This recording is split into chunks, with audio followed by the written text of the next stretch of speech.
Дорогие друзья, приветствую вас на своем канале Пламя. С вами Борсук Олег Михайлович.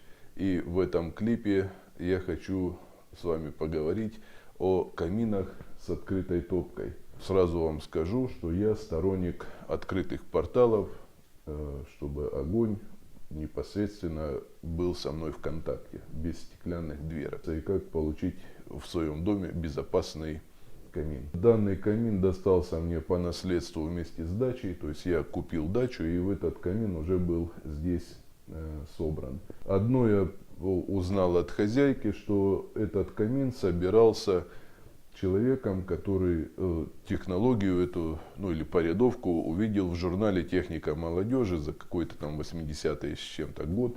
Он просто эту порядовку разложил и по ней собрал вот этот камин.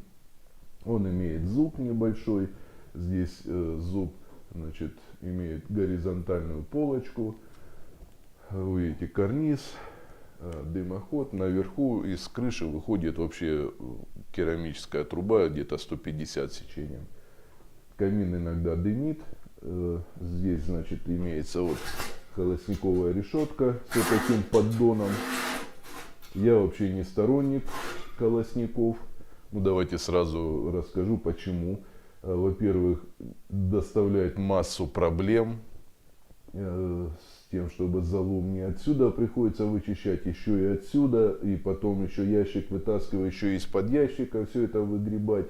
Многие говорят, что для того колосник ставится, чтобы была тяга и подсос воздуха для горения, для лучшего горения костра. Вспомните, все мы жгли пионерские костры в свое время, и все эти костры сгорали дотла. То есть утром мы приходили, и был пепел, сплошной пепел. То есть никаких дров там и не оставалось. И заметьте, никаких колосников там ничего не было. Вообще классические камины имеют подовую систему. Даже печи сейчас очень многие стали печники делать подовой системы, то есть без колосников. Растоплю камин и расскажу историю, а потом расскажу уже в конце видео, почему же именно такой камин, а не с закрытым стеклом. Сначала нам надо открыть задвижку.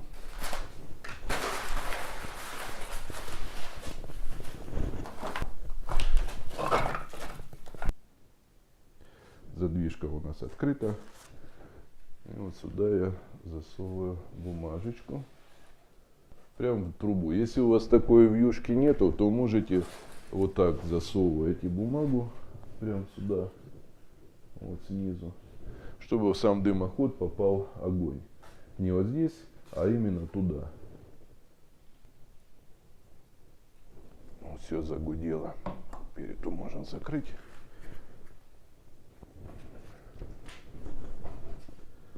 Ребята, давайте я сначала с истории начну, а потом уже непосредственно вернемся к пожарной безопасности, обустройству каминной зоны. Перенесемся мысленно в Англию, 1796 год. В общем, графство Рамфальда. Феодальный строй. Люди готовили пищу непосредственно в домах. Также огонь, очаг этот использовался для того, чтобы отапливать помещение. Как выглядел очаг? Была П-образная конструкция. Посередине горел костер. Не было никакой трубы, просто дырка в потолке и все. Совершенствовались, изобретали, придумали сделать над этим очагом некое подобие трубы. Труба была прямоугольного сечения или квадратного, у всех по-разному. Примерно 80 на 80 сантиметров. Вот такая вот дырка, вертикальная шахта до самого над крышей выходила, сверху ничем не накрывалась. Если нарастала сажа, а нарастала она довольно-таки часто, потому что Англия, все сырое, мокрое, климат, сами понимаете. Раньше, в те времена, заранее дровами никто не запасался. Дрова кончались, люди шли в лес, рубили дрова, там ветки собирали и использовали их. На следующий день опять шли в лес. И чистили ее дети. Эти дымоходы чистили детвора, ходила там за овощи, за какую-то еду. Его ребенка этого залазили наверх и на веревке опускали в этот дымоход. Он скребками там очищал кирпичную кладку от сажи. Когда горел костер в этом камине, ну он очаг назывался, то дым, естественно, вываливался из портала очень в больших количествах. Значит, люди на это тоже внимания не обращали. Ну, дым и дым, как костер без дыма, это естественным считалось. В древние времена даже скот, домашнюю скотину, ну, таких как овец, кур, там, коз, это все домашний скот жил вместе с людьми в одной комнате. Была одна большая комната, стоял очаг, там стойло для скотины, здесь люди кушали, там спали, все это как в одной большой студии. Да. Приходит как-то Рамфорд маленький домой, наблюдает дымовую завесу. То есть дыма навалилось столько, что раньше такого не было. Его это надоело ему, и в этот момент у него в голове щелкнуло, заднюю стенку выложил камнями. И выложил эти камни выше уровня портала. В этот момент основная часть дыма стала уходить в трубу. Очаг стал набирать популярность.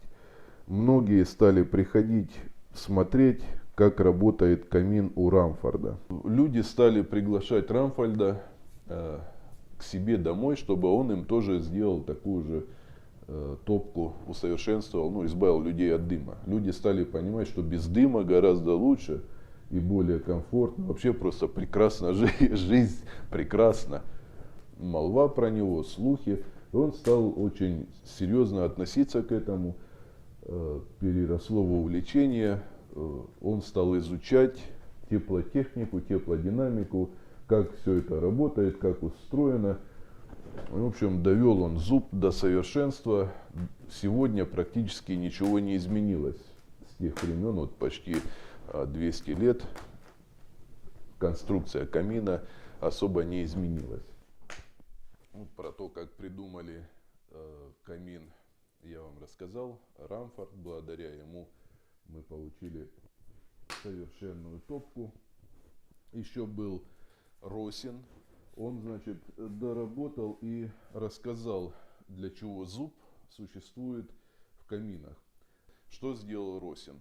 Росин сделал модель зуба, то есть топки камина в разрезе. Выполнил это все из оргстекла. Как бы говорится, столб воды, это как бы прямая труба. Значит, таблетка стала плавиться, и соль вот так вот такими рваными линиями, как с турбулентностью, стала опускаться вниз. То есть вот так хаотично вести себя. Потом он сделал плоскость наклонную. Эта соль пошла вдоль этой наклонной плоскости, уже поток был ламинарный, то есть без турбулентности. Показал наглядно, как ведет себя газ, дымовой газ, проходя в топке. То есть наша задача печников, вообще кто создает эти топки, камины, чтобы дым весь уходил в трубу. И чтобы создать эту тягу, каминная топка должна быть выложена определенным образом. Кстати, вот пользуясь случаем, есть у меня 3D проект, полностью рабочий, конструкции. Собрать по этой порядовке вы можете, любой человек может собрать себе этот камин. Он будет у вас работать, если вы все соберете по данному проекту. Также еще вы можете ко мне обратиться, я дополнительно буду вас сопровождать при сборке данного устройства. Так что имейте в виду. Какие меры безопасности надо соблюдать, чтобы вы пользовались камином с открытой топкой гарантированно безопасно. Значит, в первую очередь, что должен иметь человек у себя в доме с таким камином открытого типа? Вот такой вот, ребята, огнетушитель. Не обязательно прям такой. Это автомобильный огнетушитель, он стоит у нас в Майкопе, я вот покупал его в прошлом году, 600 рублей. Это не такие уж большие деньги, поверьте, чтобы спасти себя в такой критической ситуации. Это вот основное средство защиты. Второе средство защиты — это само устройство полов перед камином. Есть так называемая каминная зона безопасности. Конечно, ребята, шкуру медведя, всех мечтают до камин и положить шкуру медведя перед камином. Ложить можно, но расстояние должно быть минимум 1,5 метра от камина, чтобы искра, которая вылетела, не попала на эту шкуру. И вот эта зона камина, каминная зона, она должна выкладываться или кафелем, или железом. Раньше укладывали железо, то есть вот полы деревянные, положили вот это железо, и все, любой уголек, или там зола, или что-то упало, оно дерево не прожжет. Это обязательные условия, друзья. То есть вот здесь у меня, я полы здесь переслал, осталась вот такая железка. Ну, в дальнейшем я здесь, конечно, все переделаю. Сейчас еще в стадии ремонта все находится. Камин я тоже буду переделывать, потому что мне не устраивает ни внешний вид, ни то, как он работает. Железо или кафель. Ну, эстетичнее, конечно, будет кафельная плитка смотреться. То есть вам надо будет позаботиться о том, чтобы у вас были не доски. Хотя сейчас и на доски можно положить плиты и на них уже уложить кафельную плитку. И третье средство безопасности. Я часто слышу от сторонников электрических каминных топок или закрытого типа каминных топок. То, что вот они все в один голос повторяют. Вы разложили камин, растопили его, он у вас горит, вам звонят в этот момент, и вам срочно надо куда-то ехать. Вы уезжаете, приезжаете, а у вас сгорел дом, потому что угли все вот так вот повылетало, повыстреливало и пожар. Для этих целей, ребята, вам тоже надо будет позаботиться и приобрести вот такую вот защиту. Ну или защитный экранчик. Это самопальный вариант, но тоже он очень эффективный. То есть здесь уже 90%, что ничего не вылетит. То есть вот такой экран. Можно экран из стекла купить готовый, можно кованый сделать. То есть вот 3 средства защиты, которые гарантируют вам пожарную безопасность. По пожарной безопасности, я думаю, все понятно. Ну и, ребята, третья часть моего рассказа. Это почему я предпочитаю открытую топку и рекомендую вам тоже делать камины с открытой топкой. В наше время человек живет в комфорте. То есть он не испытывает стресса. Стресс только на работе или там в транспорте в общественном. У нас засыпают наши инстинкты. Инстинкт именно заставляет нас жить. Инстинкт самосохранения, инстинкт выживания. Камин – это в первую очередь пробуждение наших инстинктов. То есть что происходит с открытой топкой и человеком? Это идет непосредственно контакт. Контакт открытого огня с нами. Вот этот камин, он сейчас задействует все мои органы чувств. Все знаем, да, человек может бесконечно смотреть на то, как горит костер, как плещется вода и как кто-то работает. Друзья, все органы чувств задействованы. И ваши первобытные чувства и инстинкты пробуждаются. Мы сначала испытываем небольшой стресс, когда разжигаем костер. Нам надо выйти на улицу, набрать дров. На улице холодно. Ну, это я в зимнее время года. То есть это целая церемония происходит. Мы испытали, ну, допустим, на работе стресс. Стресса у нас хватает по жизни. Но когда вы разжигаете костер, у вас срабатывает память наших предков, то, что костер олицетворяет покой. То есть мы испытываем какое-то чувство безопасности или безмятежности, и у нас происходит расслабление. Человек в этот момент испытывает высочайшее эстетическое наслаждение, то есть расслабляются все органы чувств. Как известно, да, огонь является одним из источников жизни. Ко мне очень часто обращаются за помощью. Есть у меня такая услуга онлайн-исправления. То есть, если у вас дымит мангал или камин, вы ко мне обращаетесь, фотографируете всю топку внутри, весь дымосборник, чтобы сечение дымохода было видно. С улицы мне фотографируйте, как у вас над крышей вышла труба, чтобы я все это мог увидеть, какое сечение дымохода, как собрана топка. Я делаю анализ, изучаю ваши фотоматериалы, и когда я вижу, что я могу вам чем-то помочь, после оплаты я вам даю консультацию. Вы самостоятельно исправляете и наслаждаетесь правильной работой вашей конструкции. Многие спрашивают, топить камином можно или нет.